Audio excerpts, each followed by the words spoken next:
Baik anak-anak, siapa yang masih ingat materi apa yang akan kita bahas hari ini? Minggu lalu Ibu sudah menginformasikannya ya? Ya, Bu. Tentang apa? Teks deskripsi. Benar, kita akan membahas tentang teks deskripsi. Nah anak-anak, coba diperhatikan gambar ini. Apa yang kalian ketahui tentang gambar ini? Pantai. Ya, benar. Ya, ya. Ada perahu kecil. Ya, nah coba kita baca sama-sama ya tulisan yang ada di layar. 1, 2, 3. Pantai Utara Daerah terletak di Lombok Tengah, dekat kawasan sirkuit MotoGP. Pantai ini memiliki pasir putih yang menyerupai merica. Pengunjung bisa menikmati air laut yang jernih dan pemandangan bukit yang indah. Nah, setelah kalian membaca itu, nah apa yang kalian rasakan?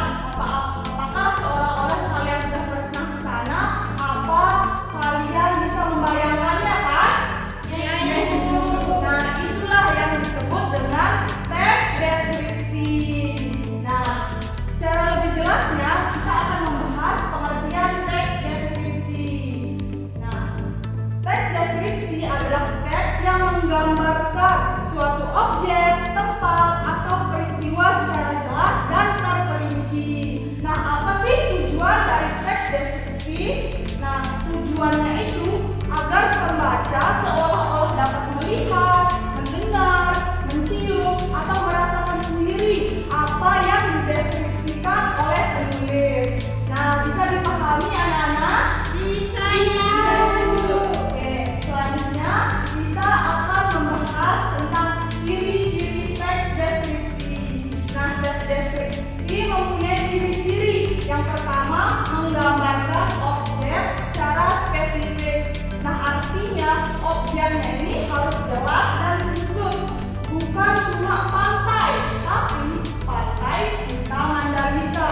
Bukan cuma kucing, tapi kucing Pusi Oren. Nah, objeknya ini harus jelas dan spesifik, bukan secara umum. Nah, yang selanjutnya yang kedua, melibatkan panca indera. Nah, di sini saat kita ingin menulis, kita gunakan indera kita. Nah, misalnya mata, warnanya apa, bentuknya seperti apa. Nah, misalnya telinga, suaranya seperti apa, keras apa, merdu. Nah, penciuman, hidung, aromanya seperti apa, kulit, rasanya seperti apa, teksturnya keras atau halus, gitu. Jadi kita melibatkan panca indera kita. Nah, yang ketiga yaitu bertujuan menciptakan imajinasi. Nah, seperti yang Ibu Guru bilang tadi, nah supaya pembaca ini bisa menggambarkan objek tersebut seolah-olah ada di depan mata, walaupun mereka tidak ke sana secara langsung, tapi mereka bisa berimajinasi, mereka bisa membayangkannya.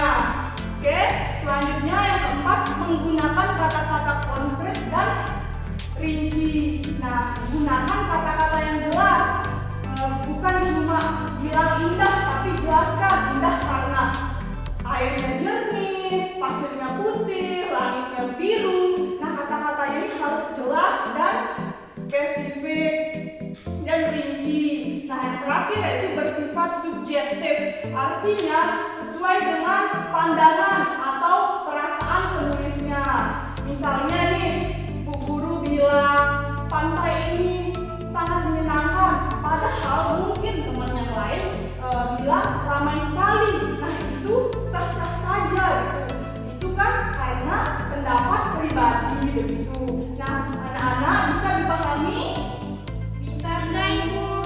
Oke, kalau begitu kita lanjut ke struktur teks deskripsi. Nah, anak-anak coba perhatikan tabel yang ada di layar. Nah, di sini bagiannya ini ada 3 ya. Yang pertama identifikasi, yang kedua deskripsi bagian, dan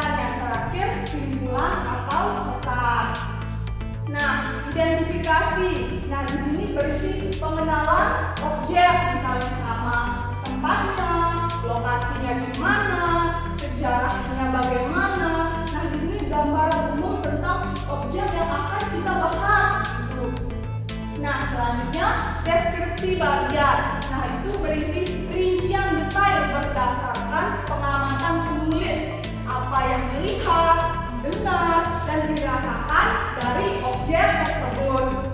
Yang selanjutnya simpulan atau pesan. Nah, di sini berisi ringkasan umum atau pendapat pribadi penulis terhadap objek yang dideskripsikan. Bagaimana anak-anak? Bisa dipahami? Bisa, Ibu. Oke, selanjutnya kita akan membahas langkah-langkah menulis teks deskripsi.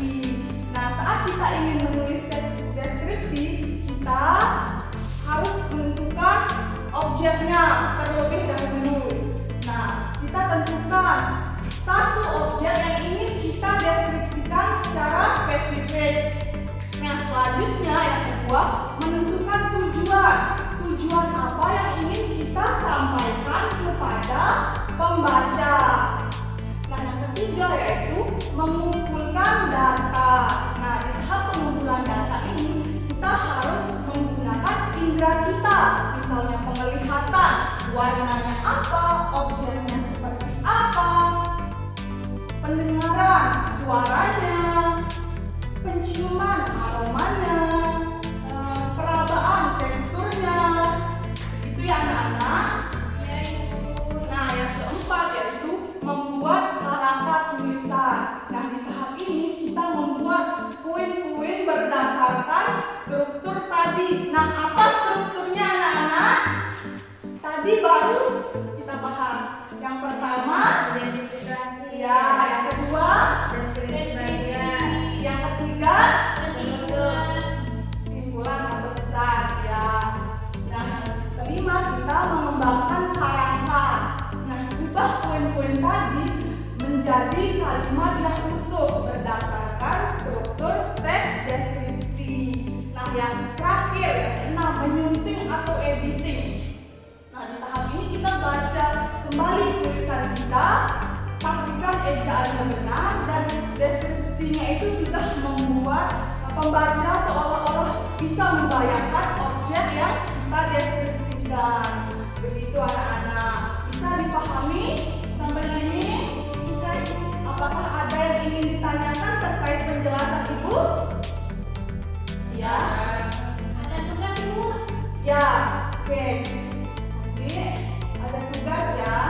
Baik, Ibu. Untuk minggu depan, bawalah satu contoh gambar teks deskripsi berupa tempat wisata, tempat bersejarah, hewan atau tumbuhan, dan lain-lain. Ini bebas ya anak-anak. Iya, Ibu. Nah, masing-masing siswa ini membawa satu contoh gambar. Nah, contoh gambarnya ini di print. Oke? Oke, Ibu. Apakah ada pertanyaan terkait tugas?